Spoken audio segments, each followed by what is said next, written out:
ভাতের সাথে খাবার জন্য ডিমের অনেক রেসিপিই তো আপনারা তৈরি করেছেন। তো আজ আপনারা এইভাবে একবার ডিমের রেসিপিটা তৈরি করে দেখুন।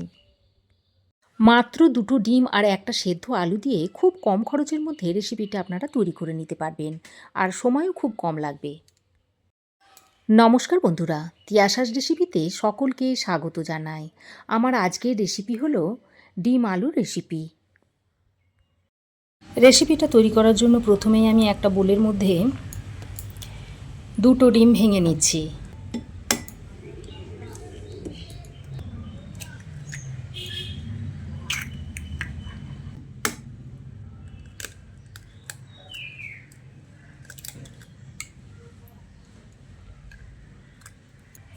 এবার আমি এর মধ্যে দিয়ে দিচ্ছি কুচনো পেঁয়াজ,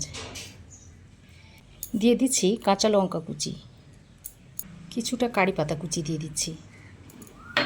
এবার আমি একটা সেদ্ধ আলু নিয়েছি, আলুটাকে এইভাবে একটু গ্রেট করে দিয়ে দিচ্ছি।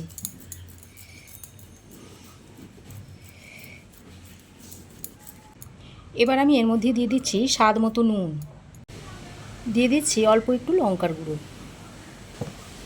আর 1 চামচ পরিমাণ বেসন দিয়ে দিচ্ছি।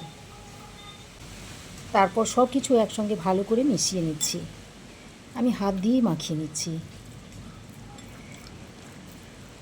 তো সব কিছুকে খুব ভালো করে মাখিয়ে নিতে হবে, যেন একটুও দলা পাকিয়ে না থাকে।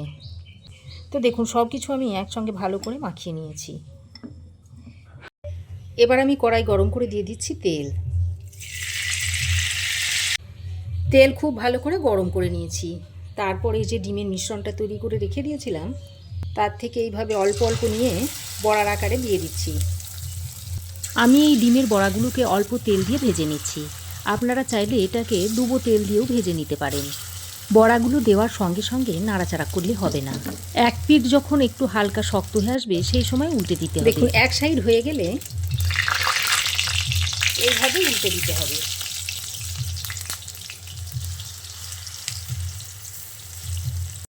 তারপর বড়ার 2 পিঠ ভালো করে উল্টে পাল্টে লালচে করে ভেজে নিতে হবে। আর এইভাবে খুন্তির সাহায্যে জয়েন্টগুলোকে একটু ছাড়িয়ে দিতে হবে। তো দেখুন, খুব ভালো করে ভেজে নিয়েছি। 2 পিঠ খুব সুন্দর করে ভেজে নেওয়া হয়ে গেছে। এবার আমি এগুলোকে তুলে নিচ্ছি। তো তুলে আমি একটা পাত্রে রেখে দিচ্ছি। একইভাবে বাকিগুলোকেও ভেজে নিতে হবে।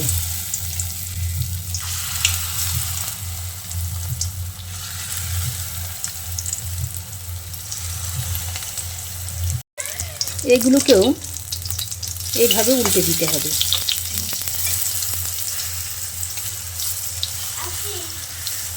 একইভাবে বাকি পকোড়াগুলোকেও ভেজে নিয়েছি।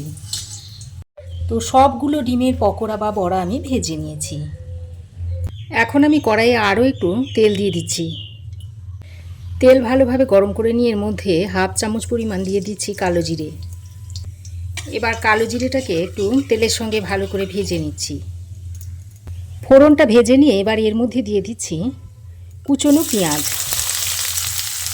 এখানে আমি 2টো মিডিয়াম সাইজের পেঁয়াজকে একটু মিহি করে কুচিয়ে নিয়েছি, সেটা দিয়ে দিয়েছি।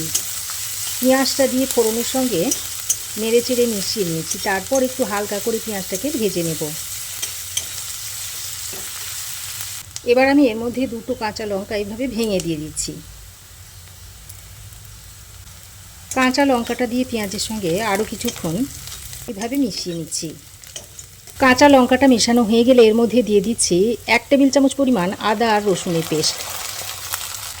আদা রসুনের পেস্টটা দিয়ে পেঁয়াজের সঙ্গে এই 2 মিনিট মতো নেড়ে চেড়ে মিশিয়ে নিতে হবে।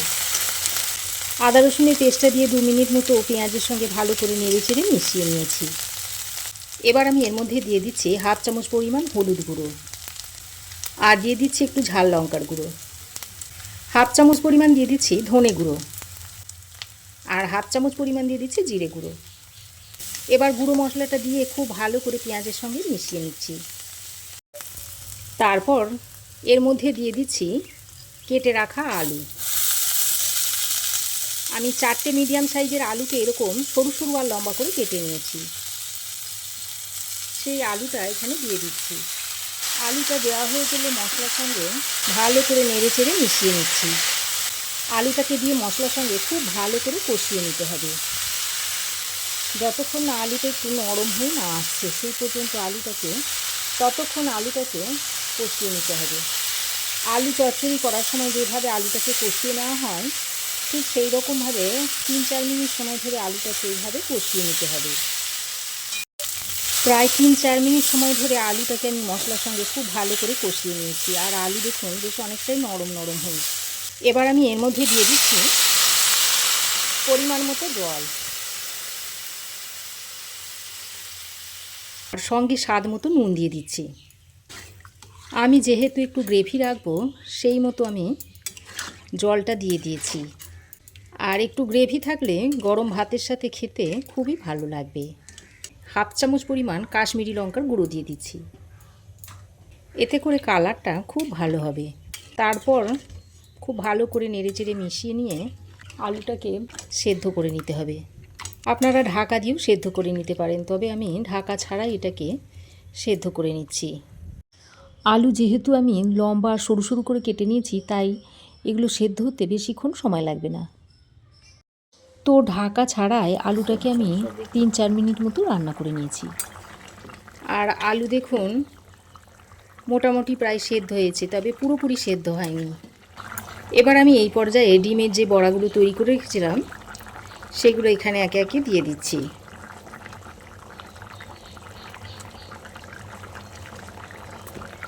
তো ডিমের বড়াগুলো দিয়ে আবারও একটু ভালো করে নেড়েচেড়ে মিশিয়ে নিচ্ছি। ডিমের বড়াগুলো যেহেতু ভালো করে ভেজে নেওয়া আছে তাই আর বেশিক্ষণ রান্না করার দরকার নেই। তাই বড়াগুলো দেওয়ার পর আরও 2 মিনিট ঢাকা দিয়ে রান্না করে নিলেই হবে। ঢাকা দিয়ে আরও 2 মিনিট রান্না করে নিয়েছি। আর ডিমের বড়াগুলো ঝোলটা টেনে দেখুন কতটা বড় হয়ে গেছে। আলুগুলো খুব ভালোভাবে সেদ্ধ হয়ে গেছে। এবার আমি সবশেষে অল্প একটু গরম মশলার গুঁড়ো আর অল্প কিছুটা কারি পাতা উপর দিয়ে এইভাবে দিয়ে দিচ্ছি। তারপর একবার হালকা হাতে মিশিয়ে নিয়ে গ্যাসের ফ্লেমটা বন্ধ করে দিচ্ছি। তারপর আরও কিছুক্ষণ ঢাকা দিয়ে স্ট্যান্ডিং টাইমে রাখার পর তরকারিটা আপনাদের সার্ভ করে দেখাচ্ছি। ঢাকা দিয়ে আমি আরও কিছুক্ষণ স্ট্যান্ডিং টাইমে রাখার পর রেসিপিটা আপনাদের একটা পাত্রে সার্ভ করে দেখাচ্ছি। দেখুন তো দেখলেন তো বন্ধুরা, মাত্র 2টো ডিম আর একটা সেদ্ধ আলু দিয়ে কত সুন্দর একটা দুর্দান্ত স্বাদের রেসিপি তৈরি হয়ে গেল, তাও আবার খুবই কম খরচের মধ্যে। আপনারাও একবার এইভাবে তৈরি করে দেখতে পারেন। তো আমার এই আজকের সেদ্ধ আলু দিয়ে ডিমের দুর্দান্ত স্বাদের রেসিপি আপনাদের কেমন লাগলো অবশ্যই একটা কমেন্ট করে জানাবেন। ভালো লাগলে একটা লাইক ও শেয়ার করবেন। পাশে থাকা বেল আইকনটাও অবশ্যই প্রেস করে দেবেন। আর আমার চ্যানেলে যদি নতুন হয়ে থাকেন তো প্লিজ চ্যানেলটাকে সাবস্ক্রাইব করার অনুরোধ রইল। আজ এ পর্যন্তই। আবার দেখা হবে নতুন কোনো রেসিপি নিয়ে নেক্সট এপিসোডে। সে পর্যন্ত ভালো থাকবেন, সুস্থ থাকবেন। ধন্যবাদ।